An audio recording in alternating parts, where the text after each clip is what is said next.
Ibadah pada sore, kami serahkan Tuhan ke dalam tangan-Mu. Kiranya malaikat Tuhan bersama-sama kami memuji menyembah nama-Mu Tuhan. Terima kasih banyak ya Allah Bapa, Tuhan Yesus Kristus yang di sorga. Kami sudah berdoa, haleluya, amin. Haleluya, puji Tuhan. Silakan makin berdiri Bapak Ibu Saudara. Boleh salam kiri kanannya, berikan senyuman yang terbaik.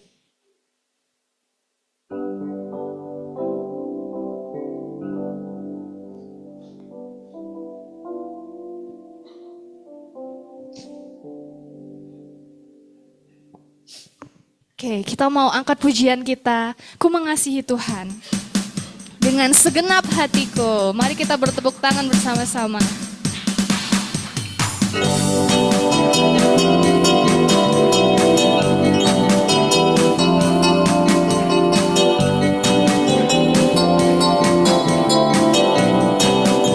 Ku mengasihi Tuhan. Ku mengasihi Tuhan dengan segenap hatiku, dengan segenap jiwaku dan kekuatanku. Karena Kau lebih dulu mengasihi diriku, sekarang ku mau membalas tulus kasih-Mu. Ku mengasihi Tuhan dengan segenap hatiku, dengan segenap jiwaku dan kekuatanku.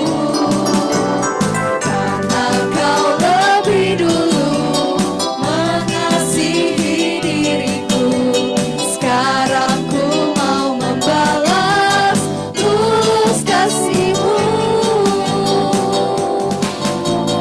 Sepanjang hari hidupku bersuka di dalam-Mu, selalu Kau nyatakan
Sebentar kita akan mendengarkan firman Tuhan. Kita angkat pujian kita. Berikan aku hati takut akan Engkau.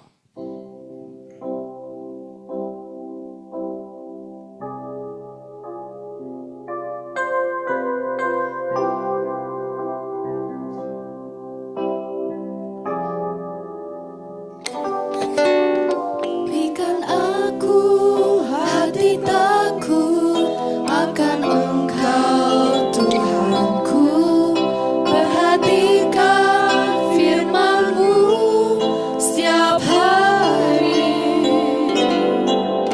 Jadikanku anak taat bagi Engkau Bapa-Ku.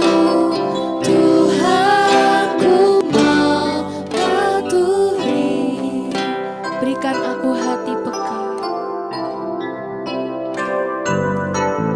Berikan aku hati peka akan suara Tuhanku. Perhatikan kehendak-Mu setiap hari. Jadikan semua rencana-Mu genap dalam hidupku. Tuhanku mau turuti.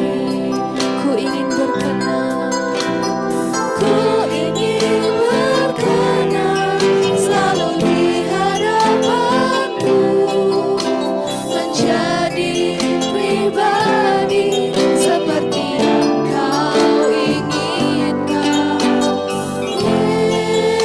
Yesus, tujuan hidupku hanya Engkau kesukaanku.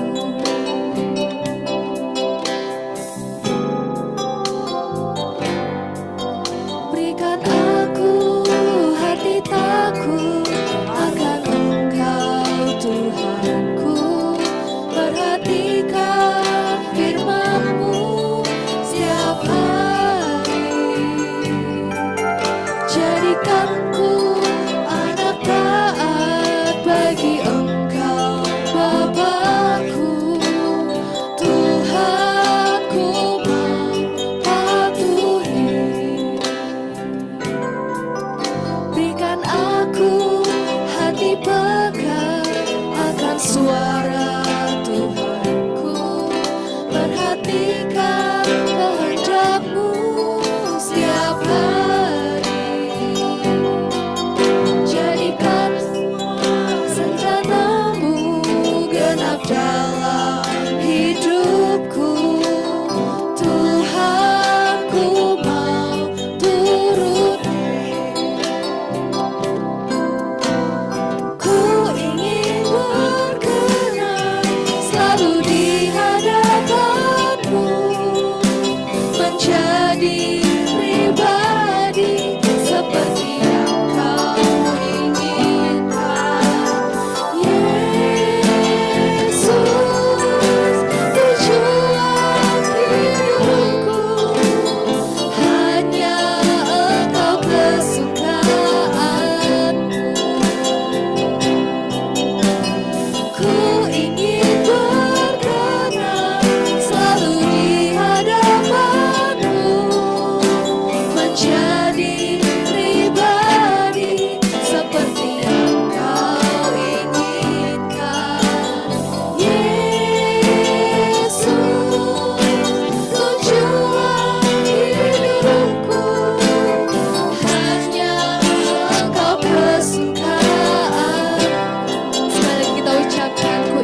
Mari kita tunduk diri. Kami naikkan syukur kembali kepadamu Bapa buat segala berkat yang kau berikan kepada kami. Terlebih Tuhan kesempatan untuk kami boleh bersama, berkumpul, menikmati Tuhan hadirat-Mu, menikmati indah persekutuan dengan Engkau petang hari ini. Bapa, kami rindu lawatan-Mu, kami rindu hadirat-Mu di sini. Ya Allah Tuhan, terima kasih, terima kasih. Kami perlu Engkau Roh Kudus untuk menolong kami. Sebentar kami akan mendengar sebagian dari kebenaran firman-Mu. Bapa, kiranya Engkau mengurapi kami semua Tuhan untuk kami boleh menikmati Bapa berkat yang dari-Mu Tuhan. Petang hari ini Bapa, Engkau beracara di tempat ini. Kuasai hati kami. Kami perlu Engkau Roh Kudus, tolong kami. Tolonglah aku hamba-Mu ya Tuhan, untuk aku boleh menyampaikan kebenaran, untuk aku boleh menyampaikan isi hati, pikiran-Mu, rencana-Mu ya Tuhan. Terima kasih Bapa, singkirkan kuasa-kuasa yang tidak mengganggu. Tuhan Engkau menolong kami. Terima kasih Bapa, kami serahkan selanjutnya ke dalam tangan-Mu sampai pada akhirnya. Kiranya Engkau terangi pikiran kami Tuhan, untuk kami boleh jelas mengerti apa yang Kau mau, kehendak-Mu. Terima kasih di dalam nama Tuhan kami Yesus Kristus. Kami alaskan doa dan ucapan syukur kami. Haleluya. Amin. Shalom. Shalom.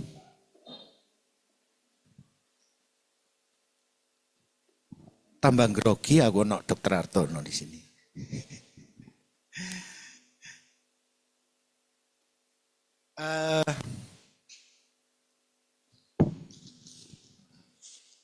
Bantu doa untuk saya ya, untuk saya bisa menyampaikan dengan benar. Dari judul yang disampaikan perjanjian kekal. Ini saya tidak membandingkan, selama ini kita memang, saya nggak tahu ya, tapi saya belum mendengar, saya belum pernah mendengar yang ini. Apa itu namanya? Tapi saya tahu kalau di GSKI ini arahnya saya. Tepak seringkali Bapak Gembala ngomong perjanjian baru itu epicentrum dari kebenaran. Perjanjian baru epicentrum dari apa yang kita ikuti. Dari firman Tuhan itu epicentrum. Pusatnya itu ada di perjanjian baru. Tapi saya belum pernah ya mendengar dengan apa itu gamblang. Kok kebetulan beberapa tahun ini saya tahu ini. Kalau Pak Sulis mungkin pernah mendengar ini. Pernah mendengar. Pak Sulis, Bu Sulis. Karena mereka ini teman lama saya. Beberapa tahun yang lalu saya dikejutkan firman di Lukas 16 ayat 16 yang mengatakan hukum Taurat, kitab para nabi berlaku sampai zaman Yohanes. Saya ngomong gitu pada gereja-gereja lain, pasti disanggah. Pasti disanggah. Yang dipakai Matius 5 ayat 17-18. Hukum Taurat itu tidak pernah hilang, tidak pernah dihapuskan. Tapi apa itu namanya? Mereka cuma membaca sampai di situ ya, sampai di situ. Saya mencoba memberikan ini apa yang saya tahu, apa yang saya mengerti. Mungkin ini bisa jadi bahan buat Bapak Ibu semua. Andai bertemu dengan teman-teman yang lain untuk bisa dibuat share ya. Karena apa? Ini kalau menurut saya selama ini tertutup. Selama ini tertutup. Kita mulai aja. Kita baca 1 Korintus pasal 11 ayat 25. Ini yang menjadi apa itu namanya? Tema di flyer ya. 1 Korintus pasal 11 ayat 25. Demikian juga ia mengambil cawan sesudah makan lalu berkata, cawan ini adalah perjanjian baru. Perjanjian baru yang dimeteraikan oleh darahku. Darahku di sini kan kita tahu ya, huruf besar berarti ini darah Tuhan Yesus. Yang memeteraikan itu darah Tuhan Yesus. Berarti bukan sesuatu yang sepele ini. Bukan sesuatu yang tidak penting gitu. Ini sangat penting sekali. Perbuatlah ini setiap kali kamu meminumnya menjadi peringatan akan daku. Ayat ini sejajar di Lukas 22 ayat 20. Lukas 22 ayat 20. Demikian juga dibuatnya dengan cawan sesudah makan, ia berkata, cawan ini adalah perjanjian baru oleh darahku yang ditumpahkan bagi kamu. Ini yang ngomong Tuhan Yesus. Tulisannya merah. Ini yang ngomong Tuhan sendiri. Ada satu makna yang penting ya. Kalau kita ngomong ini Tuhan Yesus sendiri yang ngomong, kan artinya ini firman Tuhan yang artinya itu ucapan Tuhan, itu juga adalah pikiran Tuhan, itu yang ada di hati Tuhan. Cawan ini adalah perjanjian baru. Ada satu perjanjian yang baru. Perjanjian yang baru yang diadakan antara Allah dengan kita. Mohon maaf, kita semua akan mengerti ya tentang kata perjanjian. Apa makna dari perjanjian? Apa maksud perjanjian? Bagi mereka yang hidup di dunia sekuler ya, pernah, ya mungkin semua ya ini ya, semua pernah ke notaris atau semua pernah kemana gitu ya, mengadakan perjanjian. Dari perjanjian ini kan artinya satu ya, ini ikatan kesepakatan antara dua pihak. Perjanjian itu ikatan kesepakatan antara kedua pihak. Mohon maaf, ini kayak pelajaran nih, arek cilik sebetulnya. Tapi mohon maaf ini penting. Ini penting, karena apa? Firman ini diucapkan seringkali kita dengar dalam perjamuan ya, perjamuan kudus pasti ini dibacakan. Hampir pasti ini dibacakan. Tapi cuma lewat aja. Tapi cuma lewat. Jarang kita perhatikan dengan benar apa maknanya di dalamnya. Apa makna di dalam ayat ini, firman Tuhan ini. Padahal itu dibaca dari kebenaran firman Tuhan. Baik di dalam 1 Korintus 11 ayat 25 ataupun di dalam Lukas 22 ayat 20. Satu, di situ tertulis ada perjanjian baru, perjanjian yang baru. Artinya apa? Ada perjanjian yang lama, ada perjanjian yang baru kan? Tentunya kan di situ. Ada perjanjian, ini artinya ada kesepakatan yang baru antara Allah dengan kita. Ada kesepakatan yang baru. Maksudnya ada perjanjian yang baru. Di situ kalau ada perjanjian biasanya ada istilahnya klausul ya. Klausul di dalam perjanjian. Ayat-ayat yang mengikat dari kedua belah pihak. Ayat-ayat yang mengikat dari kedua belah pihak. Kalau di sini kita ngomong tentang perjanjian baru, artinya Allah, perjanjian Allah antara Allah dengan kita. Dengan umat-umat yang mengatakan, aku ini umat perjanjian. Kan seperti begitu. Umat perjanjian. Sebetulnya itu umat perjanjian baru. Orang Kristen itu dipanggil dengan satu perjanjian yang khusus, yang baru. Berbeda dengan perjanjian yang lama. Berbeda dengan perjanjian lama. Saya mengatakan tadi mengawali dengan mengatakan kalau saya ngomong tentang ini, pasti akan dibantah, pasti akan disanggah, pasti akan disangkal kalau kita ngomong keluar. Makanya saya mohon, mungkin kalau kita nanti diterangi ya, kita tahu, mengerti tentang hal ini, kita nanti bisa share, kita nanti bisa bukakan. Ada satu kalimat kecil ya, yang kayaknya tidak berarti gitu ya, tapi mestinya penting sekali. Kita coba baca ayat Matius 5 ayat 17-18. Iki akeh ayat ini nanti. Janganlah kamu menyangka bahwa aku datang untuk meniadakan hukum Taurat. Jangan kamu menyangka bahwa aku datang untuk meniadakan hukum Taurat. Atau kitab para nabi ya.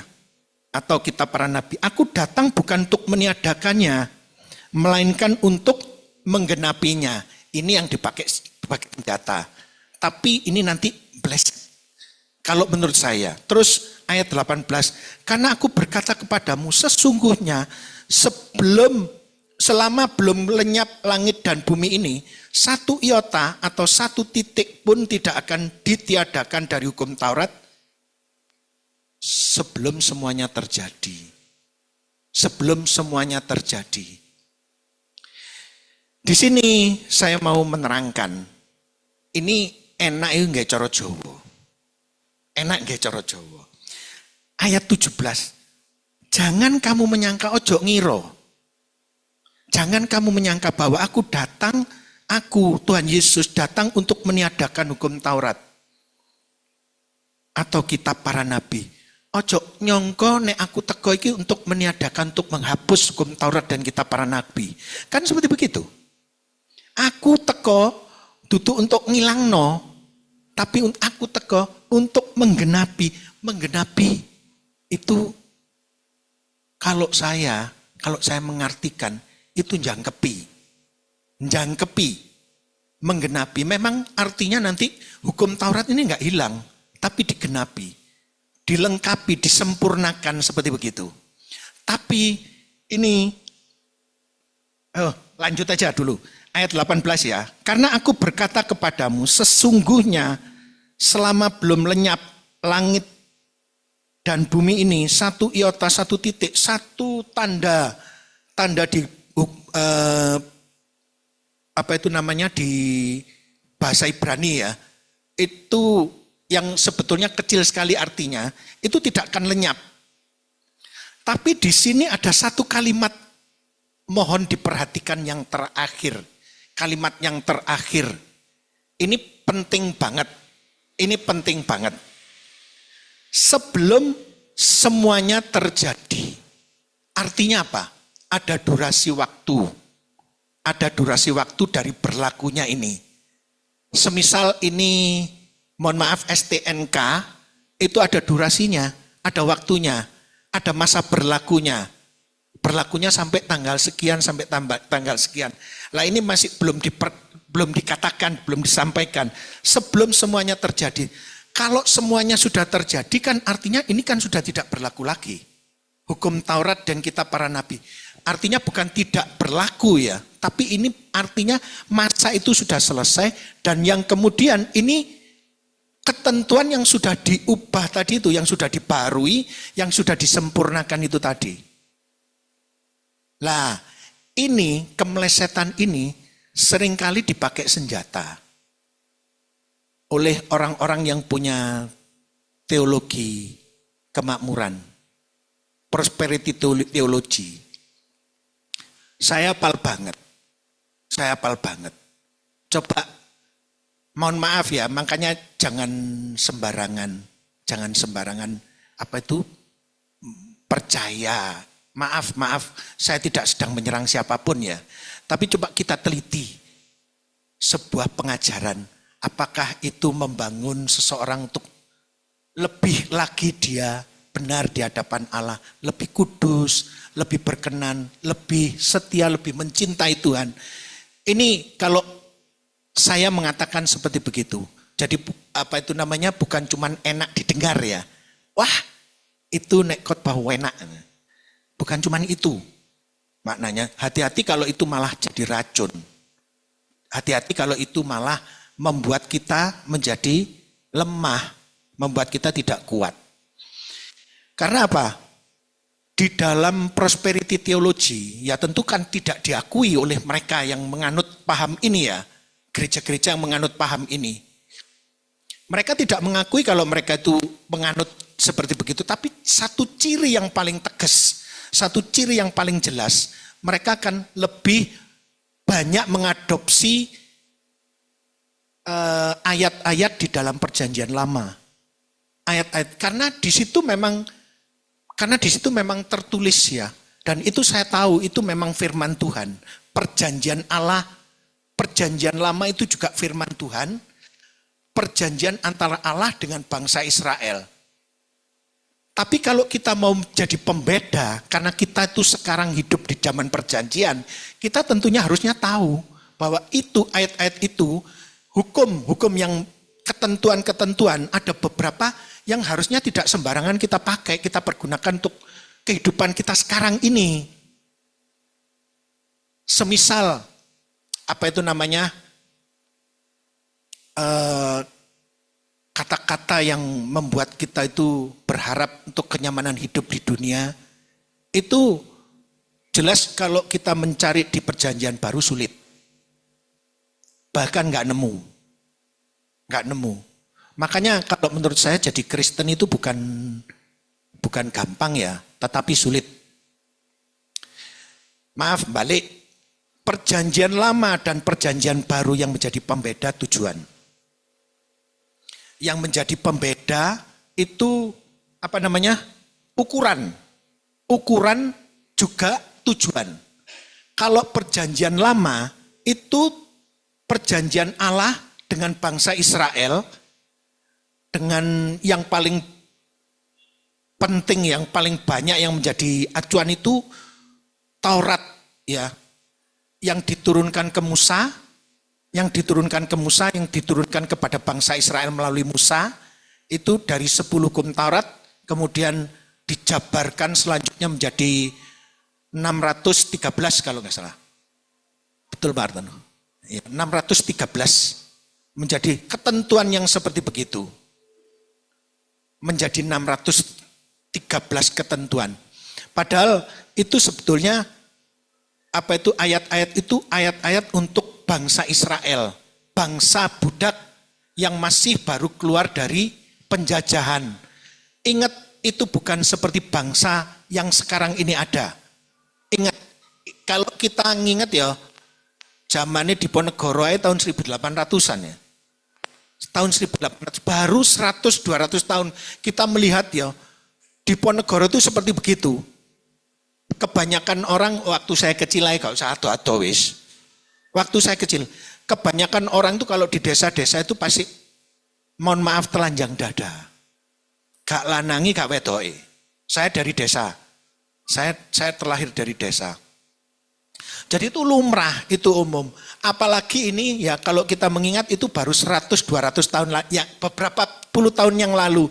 Belum 100-200 tahun yang lalu saya tidak bisa bayangkan zaman Ken Arok. Lebih zaman Musa.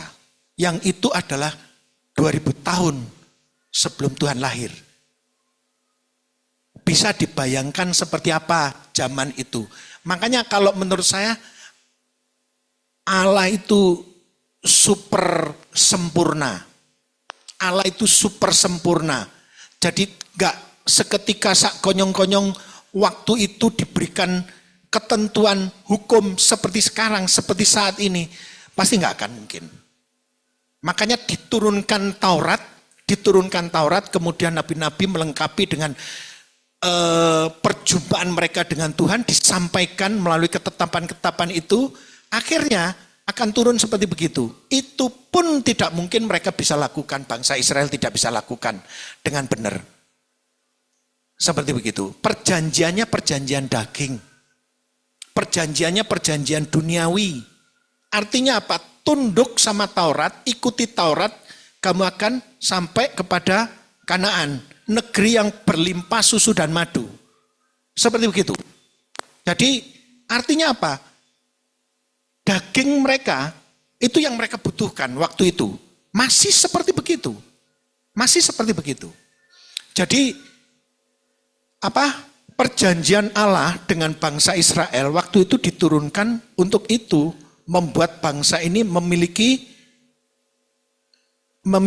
ketentuan ya, ketetapan. Karena di situ juga ketentuan Allah untuk menurunkan juru selamat, termasuk Tuhan Yesus ya, yang akhirnya juga turun dari situ. Kenapa kok diberikan hukum Taurat waktu itu? Saya pernah mendengar ini. Itu disampaikan seperti begitu, agar supaya ini terpelihara, bangsa ini terpelihara terjaga. Itu. Lah ini bedanya dengan perjanjian baru. Perjanjian baru itu perjanjian roh. Perjanjian baru bukan seperti perjanjian lama. Tidak sama dengan perjanjian lama. Kalau perjanjian lama itu perjanjian antara Allah dengan bangsa Israel. Dengan satu ketetapan klausul yang diberikan Tuhan. Tunduk nuruto sama apa yang aku sampaikan. Lakukan semua Taurat, kebenaran-kebenaran Taurat. Kalau tidak menurut kepada Taurat, artinya kamu berdosa. Dan kamu tidak akan sampai. Sama seperti Musa sendiri. Yang tidak sampai ke Kanaan. Kan seperti begitu. Negeri yang berlimpah susu madu. Gambaran suatu kenikmatan duniawi. Gambaran suatu perjanjian. Kalau kamu tunduk, kamu akan, aku beri ini. Aku berikan negeri yang berlimpah susu madu. Tapi di zaman sekarang, di zaman perjanjian baru, berbeda. Tidak sama seperti begitu. Di zaman perjanjian baru ini tentang tujuan ya. Tentang tujuan. Yang pasti di zaman perjanjian baru tidak seperti begitu. Tunduk, taat, submit, total. Kemuliaan bersama dengan Tuhan. Di LB3 pasti kita akan miliki nikmati. Tidak dijanjikan kehidupan untuk kita nikmati di dunia ini. Seperti begitu. Lah ukuran, tentang ukuran ya. Kita kalau membaca ya, apa yang dimaksud sih? Apa yang menjadi pembeda? Coba diperhatikan di dalam perjanjian baru. Di Matius 5 ayat 17, 18 tadi kita sudah baca. Selanjutnya dari ayat-ayat itu sampai ayat 48, kita tahu bahwa apa yang ditentukan Tuhan, apa yang dituntut Tuhan dari kita, itu lebih dari apa yang dituntut dari bangsa Israel waktu itu. Dari perjanjian lama, dari Taurat. Satu ya. Seperti contoh ya, beberapa contoh. Ayat 21, ayat 27, ayat 33, ayat 38. Kamu telah mendengar. Nenek moyang kita jangan membunuh. Siapa yang membunuh harus dihukum. Siapa yang membunuh harus dihukum. Ini perjanjian. Ini diturunkan Tuhan. Tidak boleh. Orang tidak boleh bunuh. Tetapi kalau di perjanjian baru berbeda. Tetapi aku berkata kepadamu, Tuhan Yesus berkata, setiap orang yang marah terhadap saudaranya harus dihukum. Ngamuk loh kudu dihukum. Kalau zaman dulu tidak bisa dibuktikan ini. Sebelum Tuhan Yesus lahir tidak bisa dibuktikan. Apa maksudnya nanti akan coba kita baca. Marah terhadap saudaranya harus dihukum. Siapa yang berkata kepada saudaranya kafir harus dihadapkan ke mahkamah agama. Dan siapa yang berkata jahil harus diserahkan ke dalam neraka yang menyala-nyala. Ada ayat-ayat lain yang mengatakan, kamu telah mendengar, jangan berzina. Jangan berzina, tetapi aku berkata kepadamu, setiap orang yang memandang perempuan serta mengingininya, sudah dianggap dia sudah berzina dengan dia di dalam hatinya. Ini ayat 27 dan 28 ya. Mohon maaf, kalau seperti ini, di zaman Musa, ini tidak bisa dituntut. Ini orang tidak bisa dituntut. Karena apa? Tidak terbukti dia melakukan itu. Harus ada bukti. Sama seperti sekarang, kalau sekarang ya laporan. Oh, orang itu mesum sama saya, tapi tidak bisa dibuktikan. Ya polisi tidak bisa apa-apa. Tidak bisa apa itu namanya? Menghakimi itu, menghukum itu. Ayat 33. Kamu telah mendengar pula yang difirmankan Tuhan, jangan bersumpah palsu, melainkan peganglah sumpahmu di depan Tuhan. Tetapi aku berkata, jangan sekali-sekali bersumpah baik demi langit, karena langit adalah tahta Allah. Itu semua. Di ayat 38 ini agak kuat. Kamu telah mendengar firman, mata ganti mata, gigi ganti gigi. Tapi aku berkata kepadamu, janganlah kamu melawan orang yang berbuat jahat kepadamu, Melainkan siapapun yang menampar pipi kananmu, berilah juga kepadanya pipi kirimu. Mohon maaf, ini banyak orang yang telah mendengar, sampai orang-orang luar loh ini. Tahu firman ini. Nek wong Kristen iku nek ditapuk pipi kiri, dikekno pipi kanan. Itu kalau sekarang saya paham. Saya tahu kenapa. Kalau dulu saya bantah. Abu kabeh kok aku. Ditapuk pipi kiri, dikekno pipi kanan. Ditapuk pipi kiri, dikekno pipi kanan. Suwe-suwe bengep kabeh. Karena seperti begitu, mohon maaf ya. Biar lebih mandes gitu ya. Seperti begitu, secara naluri orang akan melawan. Secara naluri orang akan memberikan reaksi spontan. Dan saya jujur mengatakan, saya sendiri juga belum selesai. Saya sendiri juga belum selesai. Ini jujur, saya belum selesai. Tapi saya berjuang untuk selesai. Karena saya tahu Tuhan tidak memberikan jalan alternatif buat saya. Tuhan tidak memberikan jalan lain. Satu-satunya saya harus tunduk. Satu-satunya saya harus taat. Begitu. Kamu telah mendengar firman, kasihlah sesamamu manusia dan bencilah musuhmu. Ayat 43, ayat 44 mengatakan, aku berkata kepadamu, kasihlah musuhmu. Kasih, ini kalau untuk orang dunia ya. Kalau untuk orang dunia. Kayak kita itu akan dianggap orang aneh ya. Agak-agak. Oh Pak Artan udah gini. Apa itu namanya? Apa ya? Aneh ini. Aneh. Lebih-lebih ya untuk kami yang hidupnya di lingkungan dunia sekuler perdagangan. Waduh ini wabot temen ini. Sekalipun saya juga tahu pendeta pun juga mengalami demikian, soro. Saya tahu banget. Tapi ini yang dituntut Tuhan, dan Tuhan tidak memberikan jalan pintas untuk kita. Jalan tikus tidak ada. Apa itu namanya? Jalan lain tidak ada. Satu-satunya jalan ini. Harus mengasihi, harus mengampuni. Mendoakan juga untuk mereka. Orang, kalau sekarang, lalar gawe be ya. Lalar gawe be ya. Ndongakno wong-wong iku wis jahatnya aku. Kan seperti begitu nantinya. Satu lagi ya, saya akan, ini tadi kelewatan, mohon maaf. Kelewatan tentang perjanjian lama dan perjanjian baru. Tadi telah kita baca ya, telah kita baca di ayat 18 tadi. Satu, sebelum semuanya berakhir, sebelum semuanya terjadi, sebelum semuanya terjadi. Coba kita baca sekarang di Efesus pasal 2 ayat 15.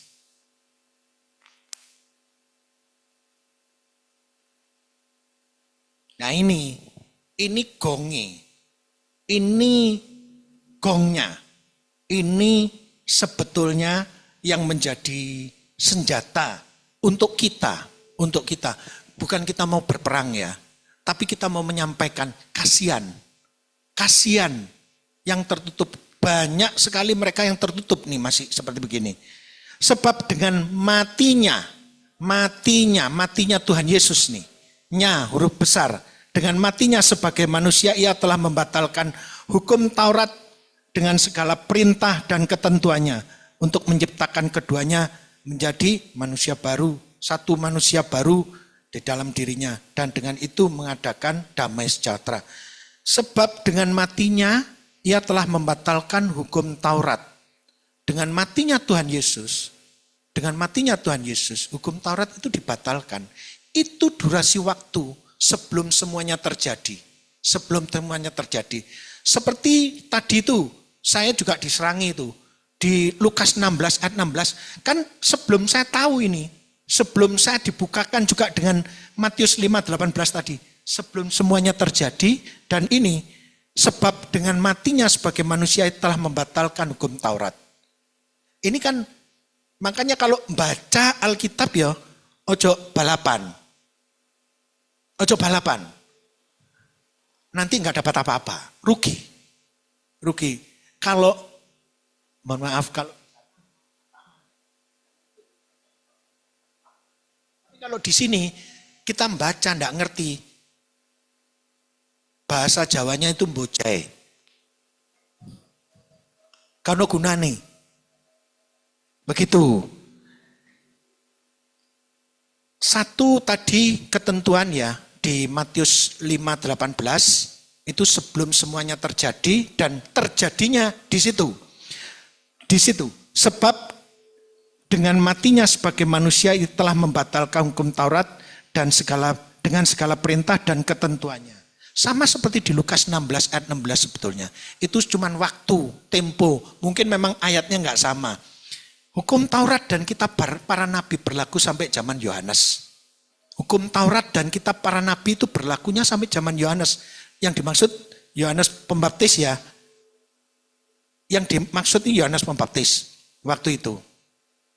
Bukan berarti Alkitab enggak tepat gitu ya, enggak mincela-mincil atau apa. Itu kan durasi yang satu nyambung gitu ya, yang satu waktu, satu durasi gitu. Kan seperti begitu. Dampak dari ketidaktepatan ini, dampak dari kemelesetan ini, dampak dari orang yang masih mempergunakan Taurat untuk dihidupi di dalam kehidupan sekarang, muncul itu tadi, prosperity theology, itu terutama. Karena apa? Mereka menganggap, saya selalu dibantai itu loh, satu iota pun loh, gak iso hilang. Gitu. Satu iota sebelum saya ketemu dengan ayat itu tadi, ketemu dengan kalimat itu tadi, itu saya kan selalu dibantah seperti begitu. Tapi kalau sekarang, zaman sekarang, kan kita tahu ini, artinya apa? Artinya ketetapan itu, ketentuan itu sudah tidak berlaku untuk kita.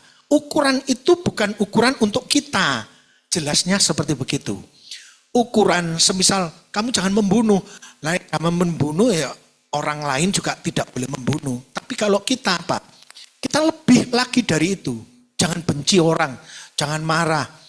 Jangan berbuat dosa dengan apapun. Lebih-lebih kalau sekarang ya, jempol kita hati-hati loh. Jangan sampai kita berdosa dengan jempol kita. Mengatakan sesuatu, ngilokno wong, berkomentar negatif, atau apapun ya. Mohon maaf, jangan. Gak benar, nanti tidak tepat. Karena di dalam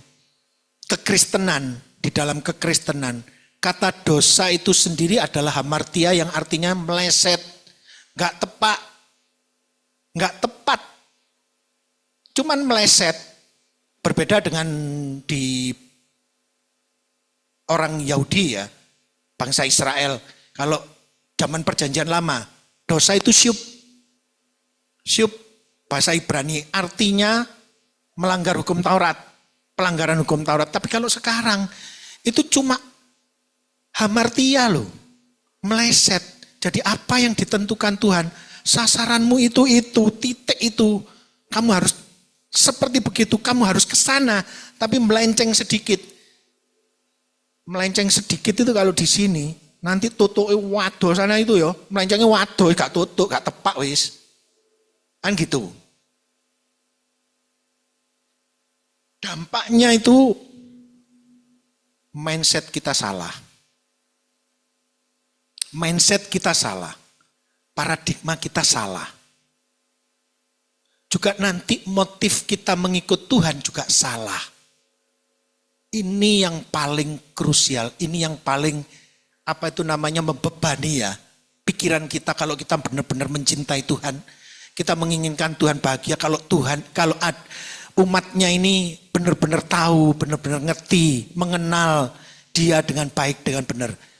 Tapi kalau semisal ini, makanya kan tadi saya juga ngomong dari awal ya, kalau semisal kita sekarang tahu, ngerti, kita punya senjata yang seperti begini, kita nanti akan ngomong, keliru loh.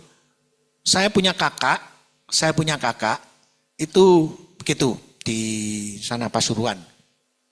Saya berkunjung ke sana, terus nggak tahu cerita-cerita kayak apa, sampai akhirnya aku tutup nih gini. Lah khotbah opo ae sing dikhotbahno? Nyonya yang tanya.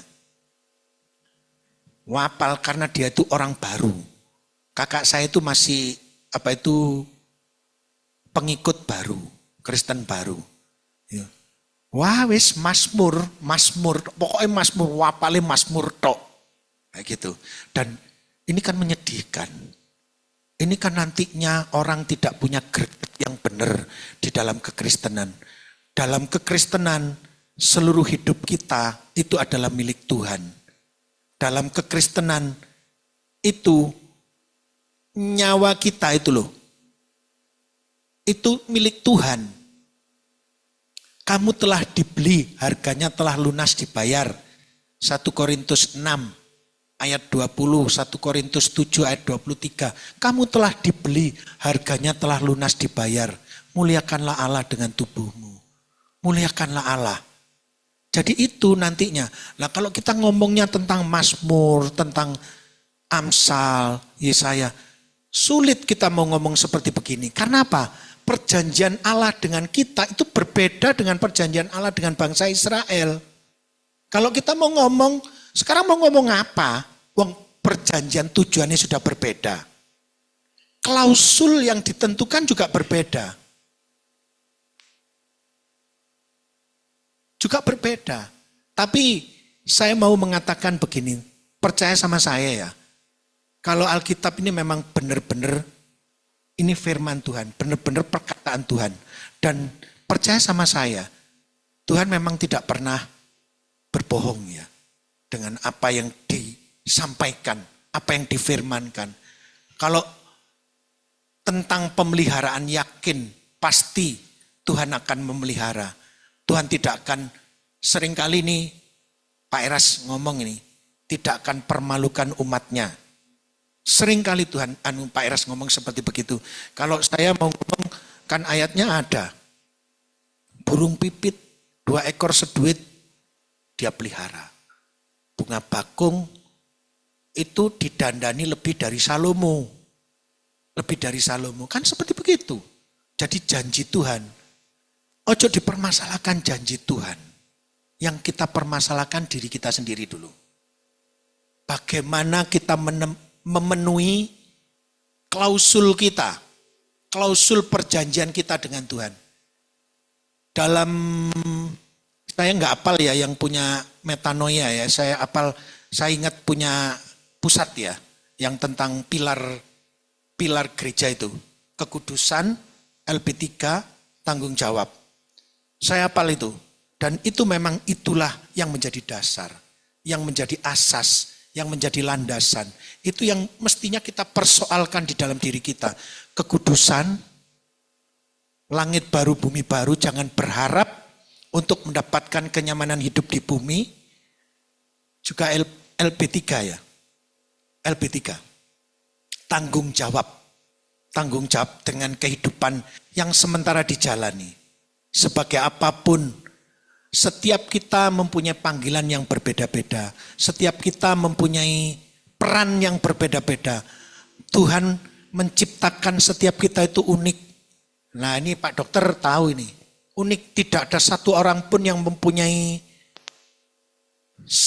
sidik jari ya, yang sama, yang identik satu dengan yang lain di seluruh bumi.